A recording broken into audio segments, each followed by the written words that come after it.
This is part 24 of Good Omens.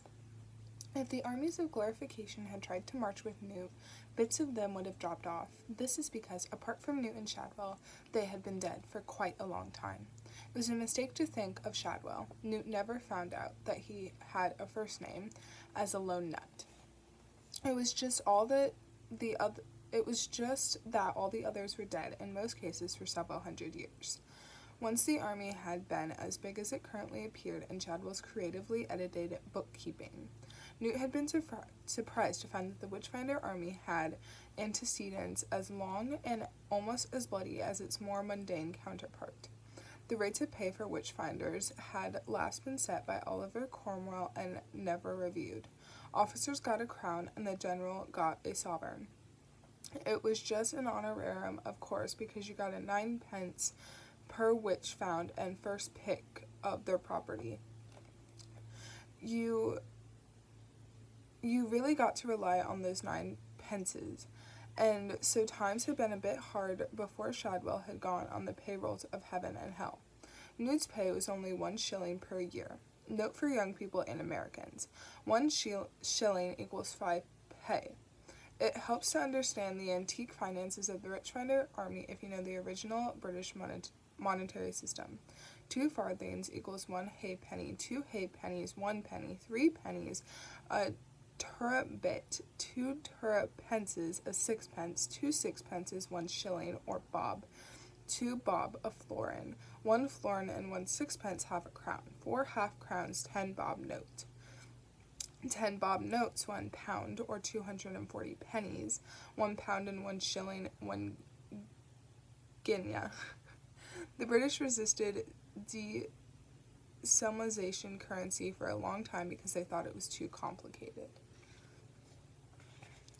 In return for this, he was charged to keep glimmer, firelock, firebox, tinderbox, or infernous matches about his person at all times, although Shadwell indicated that a Ronson gaslighter would do very well.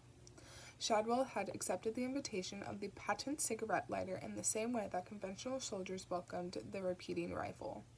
The way Newt looked at it, it was like being in one of those organizations like the Sealed Knot or those people who kept on refighting the American Civil War. It got you out on weekends and meant that you were keeping alive fine old traditions that had made Western civilization what it was today. An hour after leaving the headquarters, Newt pulled into a lay-by and rummaged in the box on the passenger seat. Then he opened the car window, using a pair of pliers for the purpose, since the handle had long since fallen off. The packet of fire letters was sent winging over the hedge. A moment later, the thumbscrew followed it.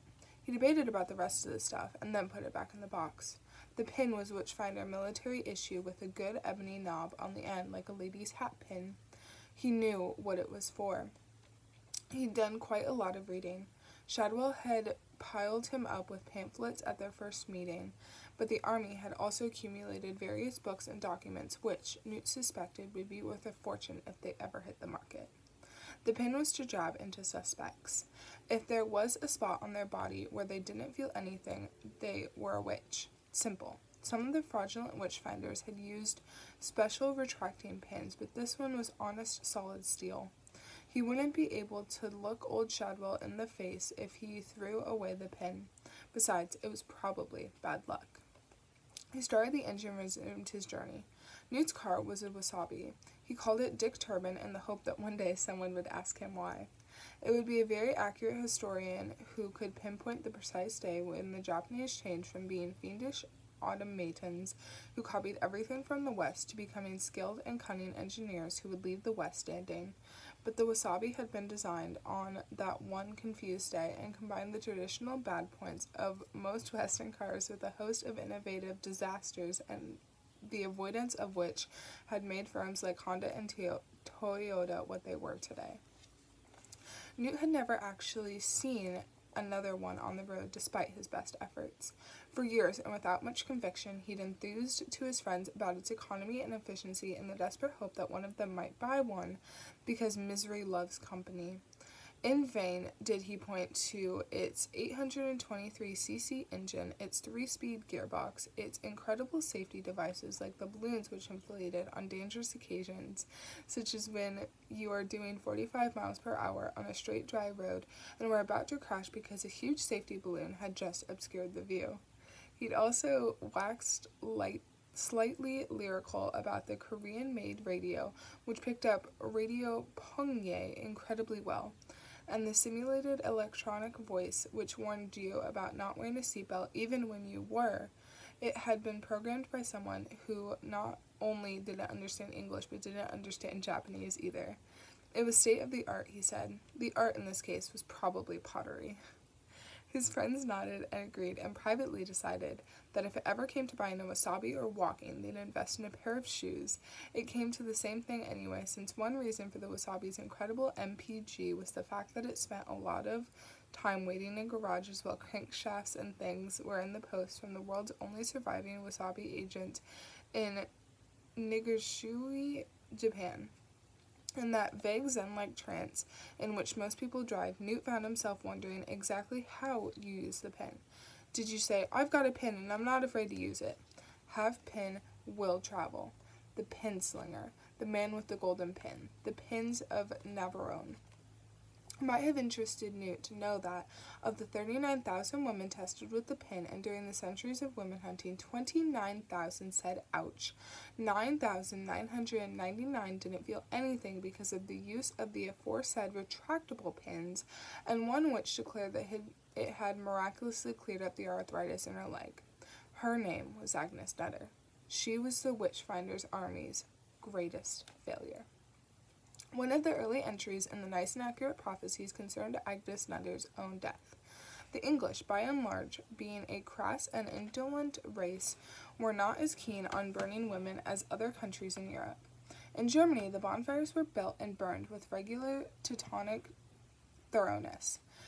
Even the pious Scots, locked throughout history in a long drawn-out battle with their arch-enemies, the Scots, managed a few burnings to while away the long winter evenings, but the English never seemed to have the heart for it. One reason for this may have to do with the manner of Agnes Nutter's death, which more or less marked the end of the serious witch-hunting craze in England. A howling mob, reduced to utter fury by her habit of going around being intelligent and curing people, arrived at her house one April evening to find her sitting with her coat on waiting for them. "You're tardy," she said to them. "I should have been aflame 10 minutes since."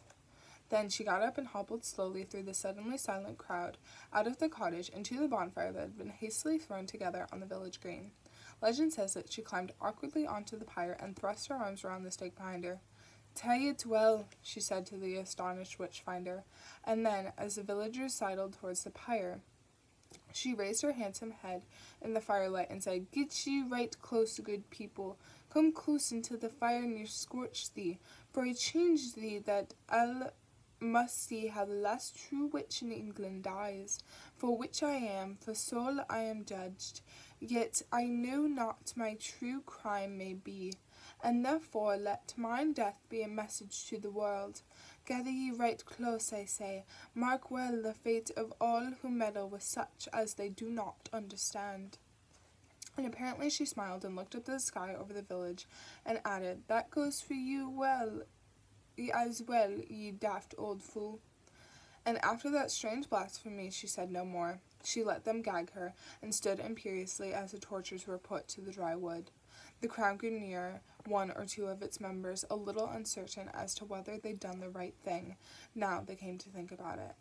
30 seconds later an explosion took out the village green, skied the valley in of every living thing, and was seen as far away as Halifax. There was much subsequent debate as to whether this had been sent by God or by Satan, but a note later found in Agnes Nutter's cottage indicated that any divine or devilish intervention had been materially helped by the contents of Agnes' petticoats, wherein she had with some foresight concealed 80 pounds of gunpowder and 40 pounds of roofing nails. What Agnes also left behind on the kitchen table beside a note cancelling the milk was a box and a book. There were specific instructions as to what should be done with the box, and equally specific instructions about what should be done with the book. It was to be sent to Agnes's son, John Device.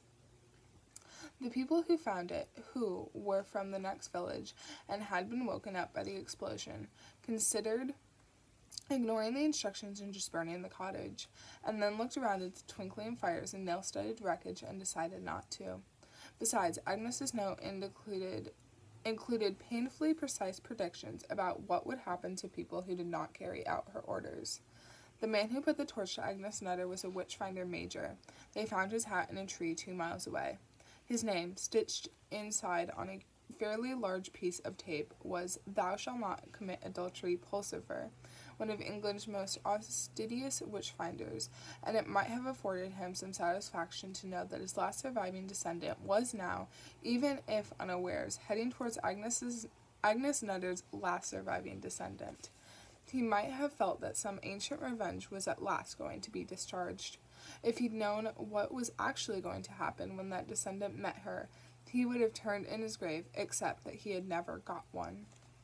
Firstly, however, Newt had to do something about the flying saucer. It landed in the road ahead of him just as he was trying to find the lower Tadfield turning, and the map spread over the steering wheel. He had to brake hard. It looked like every cartoon of a flying saucer Newt had ever seen. As he stared over the top of his map, a door in the saucer slid aside with a satisfying whoosh, revealing a gleaming walkway which extended automatically down to the road. Bright blue light shone out, outlining 3 alien shapes. They walked down the ramp.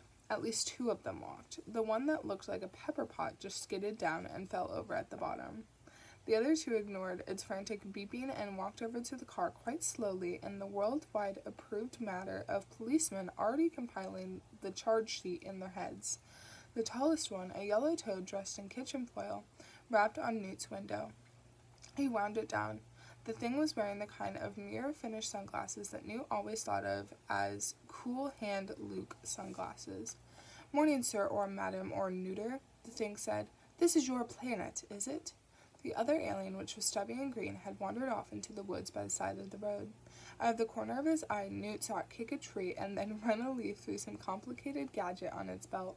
It didn't look very pleased. "Well, yes, I suppose so," he said. The toad stared thoughtfully at the skyline. "Had it long, have we, sir?" it said. Not personally, I mean, as a species about 500,000 years, I think." The alien exchanged glances with its colleague. "Been letting the old acid rain build up, haven't we, sir?" it said. "Been letting ourselves go a bit with the old hydrocarbons, perhaps." "I'm sorry?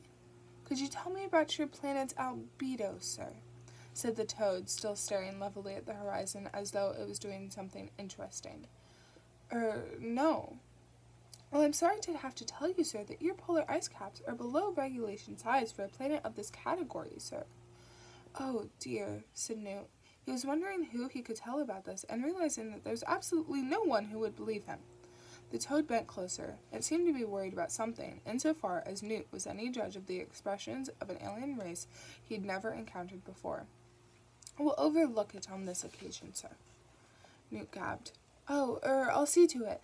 When I say I mean, I think Antarctica or something belongs to every country or something, and the fact is, sir, that we have been asked to give you a message." "Oh?" "Message runs. We give you a message of universal peace and cosmic harmony and such like." "Message ends," said the toad. "Oh," Newt turned this over in his mind. "Oh, that's very kind." "Have you got any idea why we have been asked to bring you this message, sir?" said the toad. Newt brightened. "Well, I suppose," he flowed, "what with mankind's harnessing of the atom and—" "Neither have we, sir." The toad stood up. "One of them phenomena, I expect. Well, we'd better be going." It shook its head vaguely, turned around, and waddled back to the saucer without another word. Newt stuck his head out the window. "Thank you!" The small alien walked past the car. "CO2 level up 0.5%, it rasped, giving him a meaningful look. "You do know you could find yourself charged with being a dominant species while under the influence of impulse-driving consumerism, don't you?" The 2 of them right in the third alien, dragged it back up the ramp, and shut the door. Newt waited for a while, in case there were any spectacular light displays, but it just stood there. Eventually, he drove up on the verge and around it. When he looked in his rearview mirror, it had gone. It must be overdoing something, he thought guiltily. But what? I can't even tell Shadwell because he'd probably bawl me out for not counting their nipples. Anyway, said Adam, you've got it all wrong about witches. The them were sitting on a field gate watching dog rolling in cow pats. The little mongrel seemed to be enjoying himself immensely. I've been reading about them, he said in a slightly louder voice. Actually, they've been right all along, and it's wrong to persecute with British Inquisitions and stuff. My mother said they were just intelligent women protesting in the only way open to them against the stifling injustice of a male-dominated social hierarchy, said Pepper. Pepper's mother lectured at Norton Polytech. During the day and the evening, she gave power tarot readings to nervous executives because old habits die hard. Yes, but your mothers are always saying things like that, said Adam after a while. Pepper nodded amiably. And she said, at worst, they were just free-thinking worshippers of the progenitive principle. Who's the pro-grady principle, said Wensleydale. Dunno, something to do with maypoles, I think, said Pepper vaguely. Well, I thought they worshipped the devil, said Brian, but without automatic condemnation. The them had an open mind on the whole subject of devil worship. The them had an open mind about everything. Anyway, the devil would be better than stupid maypole. That's where you're wrong, said Adam. It's not the devil. It's another god or something, with horns. The devil, said Brian. No, said Adam patiently. People just got him mixed up. He's just got horns similar. He's called Pan. He's half a goat. Which half? Said Wensleydale. Adam thought about it. The bottom half, he said at length. Fancy you not knowing that. I should have thought everyone knew that. Goats haven't got a bottom half, said Wensleydale. They've got a front half and a back half, just like cows. They watched Dog come some more, drumming their heels on the grate. It was too hot to think. Then Pepper said, if he's got goat legs, he shouldn't have horns. They belong to the front half. I didn't make him up, did I? Said Adam, aggrieved. I was just telling you. It's news to me. I made him up. No need to go on at me. Anyway, said Pepper, this stupid pot can't go around complaining if people think he's the devil. Not with having horns on. People are bound to say, oh, here comes the devil. Dog started to dig up a rabbit hole. Adam, who seemed to have a weight on his mind, took a deep breath. You don't have to be so literal about everything, he said. That's the trouble these days. Grass materialism. It's people like you who go around chopping down rainforests and making holes in the ozone layer. There's a great big hole in the ozone layer because of grass materialism, people like you. I can't do anything about it, said Brian automatically. I'm still paying off a stupid cucumber frame. It's in the magazine, said Adam. It makes millions of acres of rainforest to make one beef burger, and all this ozone is leaking away because of, he hesitated, people spraying the environment. And there's whales, said Wensleydale. We've got to save them. Adam looked blank. His plunder of New Aquarian's back issues hadn't included anything about whales. Its editors had assumed that the readers were all for saving whales in the same way they assumed that those readers breathed and walked upright. There was this program about them, explained Wensleydale. What have we got to save them for? Said Adam. He had confused visions of saving up whales until you had enough for a badge. Wensleydale paused and racked his memory. Because they can sing, and they've got big brains. There's hardly any of them left, and we don't need to kill them anyway, 'cause they only make pet food and stuff. If they're so clever, said Brian slowly, what are they doing in the sea? Oh, I don't know, said Adam, looking thoughtfully. Swimming around all day, just opening their mouths and eating stuff. Sounds pretty clever to me. A squeal of brakes and a long, drawn-out crunch interrupted him. They scrambled off the gate and ran up the lane to the crossroads, where a small car lay on its roof at the end of a long skid mark. A little farther down the road was a hole. It looked as though the car had tried to avoid it. As they looked at it, a small oriental-looking head darted out of sight. Them dragged the door open and pulled out the unconscious Newt. Visions of medals for heroic rescue thronged Adam's head. Practical considerations of first aid thronged around that of Wensleydale. We shouldn't move him, he said. Because of broken bones, we ought to get someone. Adam cast around. There was a rooftop just visible in the trees down the road. It was Jasmine Cottage, and in Jasmine Cottage, anathema device was sitting in front of a table on which, with some bandages, aspirins, and assorted first aid items, had been laid out for the past hour.